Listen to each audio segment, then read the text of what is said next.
കൂട്ടുകാരെ, എല്ലാവർക്കും സുഖമല്ലേ? കഴിഞ്ഞ ക്ലാസ്സിൽ നമ്മൾ പഠിച്ചത് എന്തിനെക്കുറിച്ചാണ്? പൂർണ്ണമായും ജലത്തിൽ ജീവിക്കുന്ന ജീവികളെക്കുറിച്ചാണ് നമ്മൾ പഠിച്ചതല്ലേ? അതിൽ പ്രധാനമായും മത്സ്യത്തിൻ്റെ ശാരീരിക സവിശേഷതകളെക്കുറിച്ചാണ് നമ്മൾ പഠിച്ചത്. അതുമായി ബന്ധപ്പെട്ട് ചില പ്രവർത്തനങ്ങൾ ചെയ്യാനുമുണ്ടായിരുന്നു. കൂട്ടുകാരെല്ലാവരും ചെയ്തോ? ടീച്ചർ അറിഞ്ഞു എല്ലാവരും നല്ല മിടുക്കന്മാരും മിടുക്കികളുമായിട്ട് എല്ലാവരും ചെയ്തിട്ടുണ്ട് അല്ലേ? അതുമായി ബന്ധപ്പെട്ട് 2 ചോദ്യങ്ങൾ കൂടി ടീച്ചർ ചോദിച്ചിരുന്നല്ലോ. എല്ലാവർക്കും ഉത്തരം കിട്ടിയോ? എന്തൊക്കെയായിരുന്നു ആ ചോദ്യങ്ങൾ? എന്തായിരുന്നു ഒന്നാമത്തെ ചോദ്യം? എന്തിനാണ് മത്സ്യങ്ങൾക്ക് വഴുവഴുപ്പുള്ള ശരീരം? അല്ലേ? മത്സ്യങ്ങളുടെ ശരീരത്തിലെ വഴുവഴുപ്പ് മത്സ്യത്തെ എങ്ങനെയാണ് ജലജീവിതത്തിന് സഹായിക്കുന്നത് എന്നായിരുന്നില്ലേ? കൂട്ടുകാർക്ക് എല്ലാവർക്കും ഉത്തരം കിട്ടിയോ? എന്തിനാണ്? മത്സ്യത്തിൻ്റെ ശരീരത്തിലെ വഴുവഴുപ്പ് മത്സ്യത്തെ വെള്ളത്തിലൂടെ വേഗത്തിൽ സഞ്ചരിക്കാൻ സഹായിക്കുന്നു അല്ലേ? ശരിയാണ്. എല്ലാവരുടെയും ഉത്തരം ശരിയാണ്. പിന്നെയോ രണ്ടാമത്തെ ചോദ്യം എന്തായിരുന്നു? അത് മത്സ്യങ്ങളുടെ കണ്ണുകളുമായി ബന്ധപ്പെട്ടതായിരുന്നു അല്ലേ? നമ്മൾ പഠിച്ചു മത്സ്യത്തിൻ്റെ കണ്ണുകൾ തലയ്ക്കിരുവശവുമായി സ്ഥിതി ചെയ്യുന്നു. അതുകൊണ്ട് മത്സ്യത്തിന് മുന്നോട്ടുള്ള കാഴ്ചയും വശങ്ങളിലേക്കുള്ള കാഴ്ചയും സാധ്യമാകുന്നു എന്ന്. അപ്പോഴാണ് ടീച്ചർ ചോദിച്ചത്, തിരണ്ടി മത്സ്യത്തിന് തലയിലാണ് കണ്ണ്.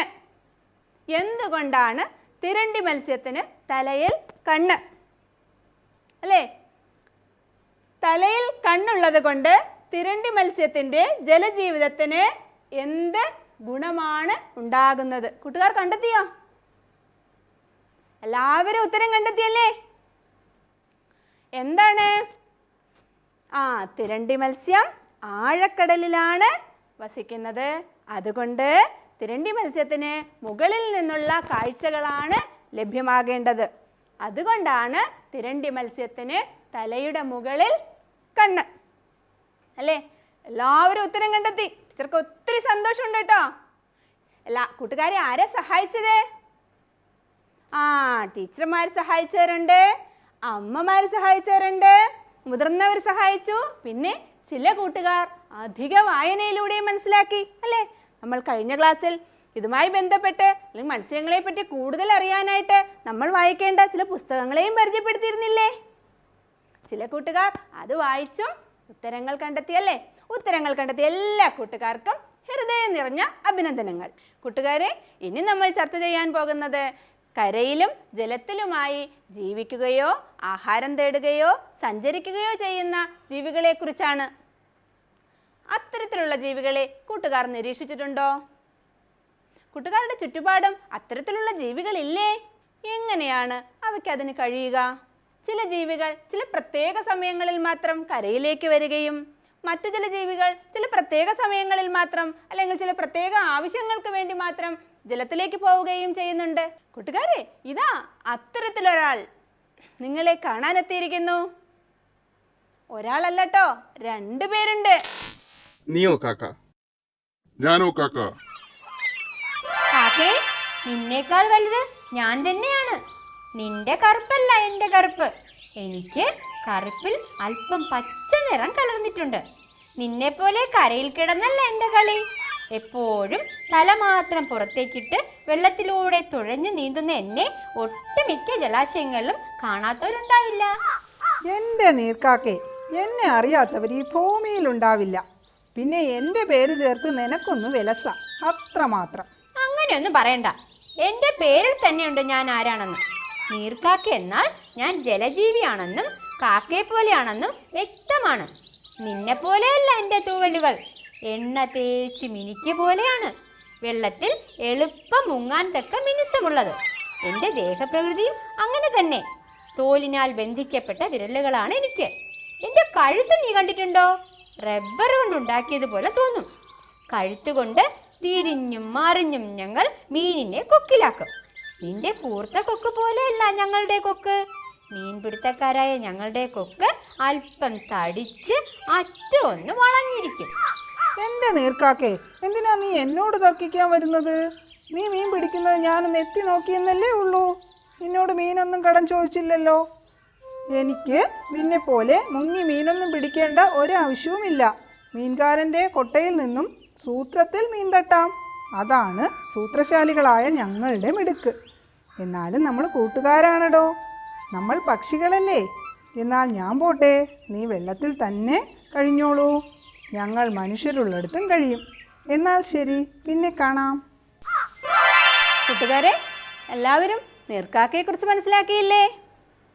എന്തൊക്കെ പ്രത്യേകതകളാണ് നീർക്കാക്കയ്ക്ക് ജലത്തിൽ ജീവിക്കാൻ അനുകൂലമായിട്ടുള്ളത്? അല്ലേ, വിശദമായിട്ട് നീർക്കാക്ക പറഞ്ഞു തന്നില്ലേ? എന്തൊക്കെയാണവ? കൂട്ടുകാരൊന്ന് പറഞ്ഞു നോക്കൂ. കാലെങ്ങനെയാണ്? തോലിനാൽ ബന്ധിച്ച വിരലുകൾ അല്ലേ? പിന്നെയോ, ഈ തോലിനാൽ ബന്ധിച്ച വിരലുകൾ നീർക്കാക്കയ്ക്ക് എങ്ങനെയാണ് ജലജീവിതത്തിന് സഹായിക്കുന്നത്?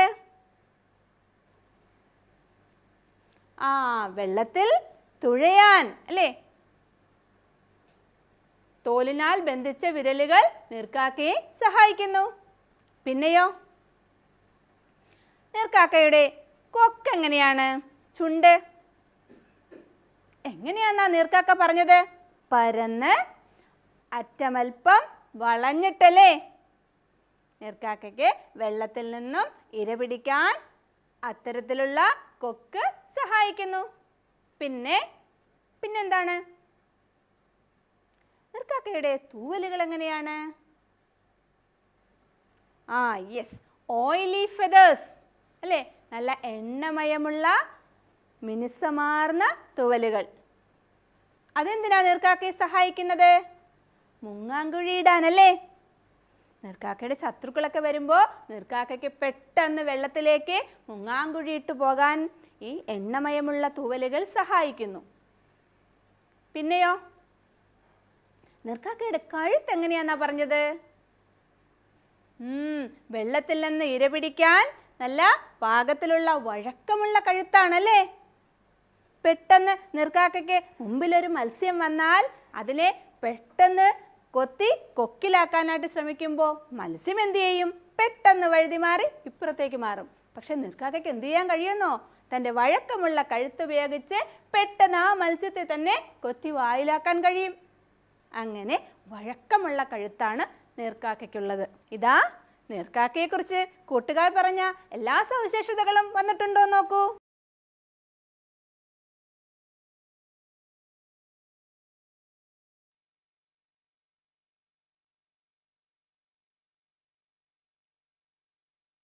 കൂട്ടുകാരെ, ഇത്തരത്തിൽ കാലിനും കൊക്കിനും തൂവലിനും ഒക്കെ സവിശേഷതകളുള്ള നമ്മൾ സാധാരണയായി കാണുന്ന ജീവികൾ നമ്മുടെ ചുറ്റുപാടിലില്ലേ?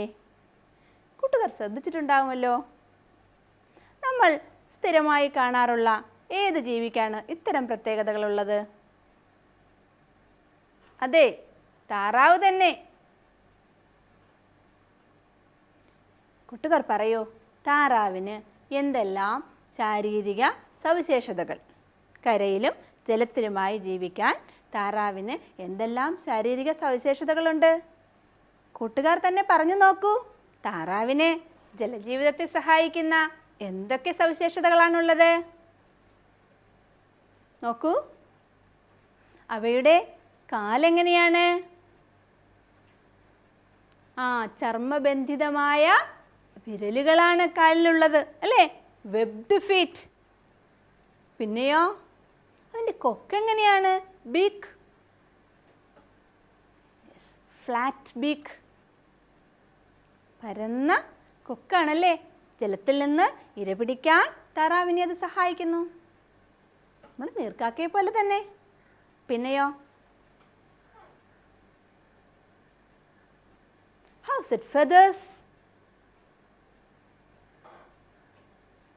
യെസ്, ഓയിലി ഫെതേഴ്സ് ആണല്ലേ. നല്ല മിനുസമുള്ള എണ്ണമയമുള്ള തൂവലുകളാണല്ലേ. ഇത്തരത്തിൽ കരയിലും ജലത്തിലുമായി ജീവിക്കുന്ന ജീവികളിൽ അവയുടെ സവിശേഷതകളെ പറ്റി പറയുമ്പോൾ വളരെ കൗതുകരമായ വിശേഷങ്ങൾ ഇനിയുമുണ്ട്. കൂട്ടുകാർക്ക് കേൾക്കണ്ടേ? ഇതാ അത്തരത്തിലുള്ള വലിയൊരു വിശേഷവുമായി രണ്ടുപേർ വീണ്ടും എത്തുന്നു. നമുക്ക് കേട്ടു നോക്കാം. തീരത്ത് വിരുന്നെത്തുന്നവർ. കരയാമയും കടലാമയും. കരയാമ പാറക്കെട്ടിന് മുകളിൽ കയറി ചുറ്റും കണ്ണോടിച്ചു. ഭൂമി കുലുക്കമൊന്നുമല്ല, പക്ഷേ പാറ ഇളകുന്നുണ്ട്. ഇതെന്ത് അത്ഭുതം! കരയാമ ചിന്തിച്ചു നിൽക്കെ പാറക്കെട്ട് നടക്കാൻ തുടങ്ങി. പേടി കൊണ്ട് കരയാമയ്ക്ക് എന്തു ചെയ്യണമെന്ന് മനസ്സിലായില്ല. പാറക്കെട്ട് പറഞ്ഞു, എടോ കരയാമേ, ഞാൻ കടലാമയാണ്. മുട്ടയിടാൻ വന്ന് തിരിച്ചു പോവുകയാണ്. അപ്പോഴാ നീ എന്റെ മുതുകത്ത് കയറിയത്. കരയാമയ്ക്ക് ചിരി വന്നു. അത് പറഞ്ഞു, ഞാൻ ആദ്യമായ ഒരു കടലാമയെ കാണുന്നത്. ചിറകുകൾ പോലുള്ള മുൻകാലുകൾ കൊണ്ട് നീ തുഴഞ്ഞു പോകുന്നത് കാണാൻ തന്നെ നല്ല രസമാണ്. കടലാമ പറഞ്ഞു, തുഴകളാവുന്ന ഈ കാലുകളും പിന്നെ എന്റെ തലയും നിങ്ങളെപ്പോലെ എനിക്ക് ഉൾവലിക്കാനാവില്ല. ഈ ഒരു വ്യത്യാസം മാത്രമേ നമ്മൾ തമ്മിലുള്ളൂ. നീയും കരയണല്ലേ മുട്ടയിടുന്നത്? കരയാമ ചോദിച്ചു. പിന്നെ കരയിൽ തന്നെ. ഞങ്ങൾ പെണ്ണാമകൾ സൂര്യപ്രകാശമേൽക്കുന്ന ഒരു സ്ഥലം ഇതിനായി തിരഞ്ഞെടുക്കുന്നു, മുട്ടയിടുന്നു. അതെ, തിരയടിച്ച് നനയുന്നിടത്ത് ഒരിക്കലും മുട്ടകളിടില്ല. ഞങ്ങളും ശ്വസിക്കുന്നത് അന്തരീക്ഷവായു തന്നെയാണ്. ഒരു സംശയം കൂടി കടലാമേ. വേഗം ചോദിച്ചോളൂ, ഞാനിപ്പം കടലിലേക്ക് ഇറങ്ങും. നിങ്ങൾക്ക് പല്ലുകളുണ്ടോ? അയ്യേ, ഇതെന്ത് ചോദ്യമാടോ വരയാമേ? നമ്മളൊക്കെ ആമകളല്ലേ. നിന്റെ പോലെ എനിക്കും പല്ല് പോലത്തെ ശക്തിയേറിയ ചുണ്ടുകൾ തന്നെയാണ്. നമ്മുടെ പല്ല് ചുണ്ടാണ്. എന്താണ്? പറയൂ. ചുണ്ടാണ്. അതെ, എന്നാൽ കാണാം. ടാറ്റാ. കൂട്ടുകാരെ, നമ്മളിപ്പോൾ ആമകളുടെ ജലജീവിതത്തെക്കുറിച്ച് മനസ്സിലാക്കിയില്ലേ? നമ്മൾ ആദ്യം പറഞ്ഞതുപോലെ ചില പ്രത്യേക കാര്യങ്ങൾക്ക് മാത്രം കരയിലേക്ക് വരുന്ന ജീവി വിഭാഗമാണ് കടലാമകൾ എന്നും മനസ്സിലാക്കിയില്ലേ? പിന്നെന്ത് മനസ്സിലാക്കി? നമ്മൾ ആദ്യ ക്ലാസ്സിൽ പഠിച്ചതുപോലെ ആമകളുടെ സവിശേഷതകൾ അല്ലേ? ആമയ്ക്ക് എന്ത് ജലജീവിതത്തിനുള്ള എന്ത് സവിശേഷതയുണ്ടെന്നാണ് നമ്മൾ പഠിച്ചത്? ആമകൾക്ക് ജലത്തിൽ ഇര തേടാനും സഞ്ചരിക്കാനും കഴിയും, പക്ഷേ ശ്വസിക്കാൻ കഴിയില്ല. കൂട്ടുകാർ ഈ ചിത്രം നോക്കിയേ. ജലത്തിലും കരയിലുമായി സഞ്ചരിക്കുകയും ഇര തേടുകയും അതിന് അനുകൂലമായ സവിശേഷതകളുമുള്ള ഒരു ജീവിയാണിത്. കൂട്ടുകാർക്ക് കണ്ടെത്താമോ ഈ ജീവിയുടെ പേര്? ടീച്ചറോടൊക്കെ ചോദിക്കാം കേട്ടോ, അല്ലെങ്കിൽ കൂടുതൽ പുസ്തകങ്ങൾ വായിച്ചും കണ്ടെത്താം, അല്ലെങ്കിൽ മുതിർന്നവരോടും ചോദിക്കാം. എന്നിട്ടും കൂട്ടുകാർക്ക് കിട്ടിയില്ലെങ്കിൽ തീർച്ചയായും അടുത്ത ക്ലാസ്സിൽ ടീച്ചർ തന്നെ പറഞ്ഞു തരും കേട്ടോ. കണ്ടെത്തിയ ഉത്തരം നമ്മുടെ പരിസരപഠന പുസ്തകത്തിൽ എഴുതണേ കൂട്ടുകാരെ. ആമകളുടെ സവിശേഷതകളിൽ നിന്നും വ്യത്യസ്തമായി കരയിലും വെള്ളത്തിലും ജീവിക്കാൻ കഴിയുന്ന നാം എപ്പോഴും കാണുന്ന ഒരാൾ നമുക്ക് ചുറ്റുമുണ്ട്. ആരാണെന്ന് പറയാമോ? ഈ ജീവിക്ക് കരയിലും വെള്ളത്തിലും ജീവിക്കാൻ കഴിയും. അതായത് ആഹാരം പിടിക്കാനും ആഹാരം തേടാനും സഞ്ചരിക്കാനും മാത്രമല്ല ശ്വസിക്കാനും കഴിയും. അങ്ങനെയുള്ളൊരു ജീവി, ഒരു ക്ലൂ കൂടെ തരട്ടോ. ചാടി ചാടി വരുന്ന ജീവി, അതെ, തവളകൾ തന്നെ. കൂട്ടുകാരെ, ഈ തവളകൾക്ക് എങ്ങനെയാണ് അതിന് കഴിയുക?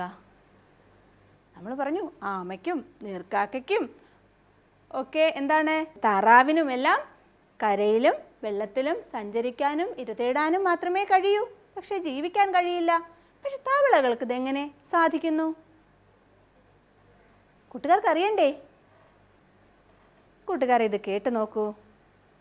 തവളകളുടെ മായാലോകം എന്ന പുസ്തകത്തിൽ തവളകളെക്കുറിച്ച് പറഞ്ഞിരിക്കുന്ന കൗതുകകരമായ കാര്യങ്ങൾ കേട്ടോളൂ.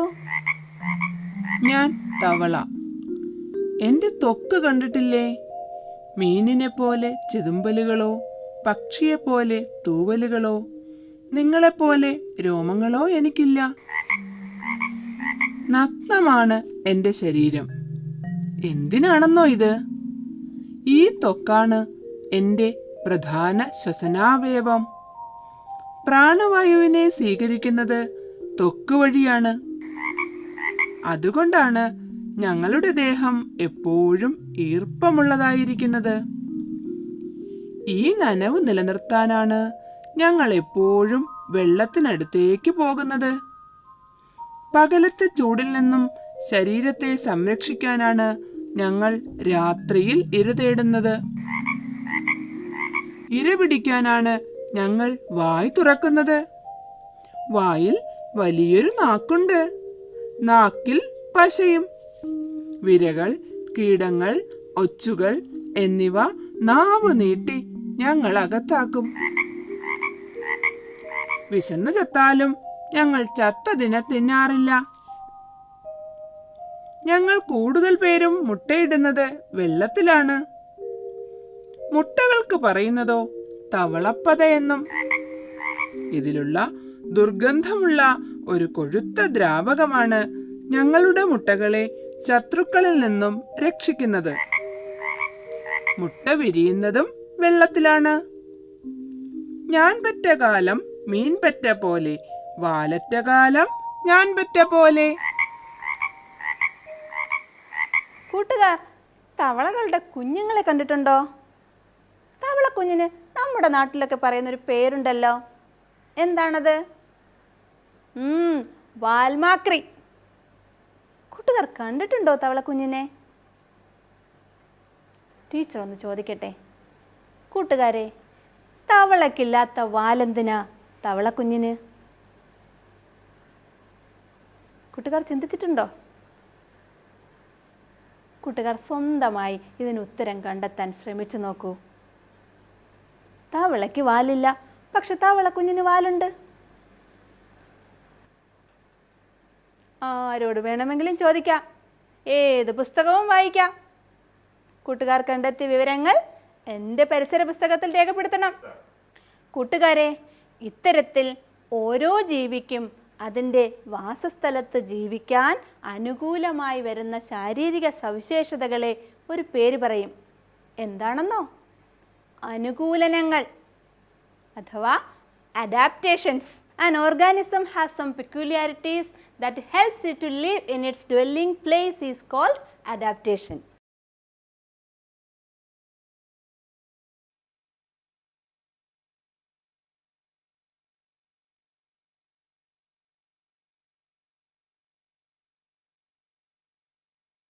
കൂട്ടുകാരെ, നിങ്ങളെല്ലാവരും ഇപ്പോൾ ചിന്തിക്കുന്നുണ്ടാവുമല്ലേ, നമുക്ക് ചുറ്റും ഇത്തരം അനുകൂലനങ്ങളോടെ ജീവിക്കുന്ന ധാരാളം ജീവികളുണ്ടല്ലേ. നമുക്കവയെ ഒന്ന് പട്ടികപ്പെടുത്തിയാലോ? എങ്ങനെ പട്ടികപ്പെടുത്തുന്നത്? ഒന്നാമത്തെ കോളത്തിൽ എന്താണ്? ജീവികൾ അല്ലേ. പിന്നെയോ അനുകൂലനങ്ങൾ. ആ അനുകൂലനങ്ങൾ എങ്ങനെയൊക്കെ വരും? എന്തിനൊക്കെയുള്ള അനുകൂലനങ്ങളാണ്? അപ്പോൾ നമ്മൾ എന്ത് ചെയ്യണം? അനുകൂലനങ്ങളെ വീണ്ടും തിരിക്കണം. എങ്ങനെയൊക്കെ? സഞ്ചാരത്തിനുള്ള അനുകൂലനങ്ങൾ അല്ലേ. സഞ്ചാരം, ആഹാരം, ശ്വസനം. ഇനി നാലാമതൊരു കോളം കൊടുത്താലോ എന്തെഴുതും? അത് കൂട്ടുകാർ തന്നെ തീരുമാനിച്ചോളൂ. ഈ ക്രമത്തിൽ ജീവികളെ നമുക്ക് പട്ടികപ്പെടുത്തി അവയുടെ അനുകൂലനങ്ങളും എഴുതാം. നോക്കൂ, ജീവികൾ, അനുകൂലനങ്ങൾ. ഒന്നാമതായി നമ്മൾ താറാവിനെ എഴുതുന്നു. താറാവ്. താറാവിൻ്റെ അനുകൂലനങ്ങൾ എന്തൊക്കെയാ? സഞ്ചാരം. സഞ്ചരിക്കാൻ എന്ത് അനുകൂലനമാണ് താറാവിനുള്ളത്? ചർമ്മബന്ധിതമായ വിരലുകൾ, വെബ്ഡ് ഫീറ്റ്. പിന്നെയോ ആഹാരം. ആഹാരത്തിനോ ഇര പിടിക്കാൻ എന്ത് അനുകൂലനമാണ് താറാവിനുള്ളത്? പരന്ന കൊക്ക്, ഫ്ലാറ്റ് ബീക്ക്. പിന്നെ ശ്വസനം. താറാവിന് ജലത്തിൽ ശ്വസിക്കാൻ കഴിയുമോ? ഇല്ല. അപ്പോൾ അവിടെ നമ്മൾ എഴുതേണ്ടതില്ല. ഇതുപോലെ കൂട്ടുകാർ ഓരോ ജീവികളെയും ക്രമപ്പെടുത്തി എഴുതി അവയുടെ അനുകൂലനങ്ങളും രേഖപ്പെടുത്തണം. കൂട്ടുകാർ തയ്യാറാക്കിയ പട്ടിക ഒന്ന് വിശദമായി പരിശോധിക്കൂ. അതിൽ എത്ര ജീവികൾക്ക് ജലത്തിൽ ഇരതേടാനുള്ള അനുകൂലനമുണ്ട്? അതിൽ ആർക്കൊക്കെ ജലത്തിൽ സഞ്ചരിക്കാൻ കഴിയും? അതിൽ എത്ര പേർക്കാണ് ശ്വസനത്തിനുള്ള അനുകൂലനമുള്ളത്? കൂട്ടുകാരുടെ കണ്ടെത്തലുകൾ കൃത്യമായി എൻ്റെ പരിസര പുസ്തകത്തിൽ രേഖപ്പെടുത്തണേ. കൂട്ടുകാരെ, നമുക്കിനി ഒരു വർക്ക്ഷീറ്റ് പരിചയപ്പെടാം. വർക്ക്ഷീറ്റിൻ്റെ പേരെന്താണെന്നോ? ഞാനും ഒരു പാതി ജലജീവി. ഇതാ നോക്കൂ.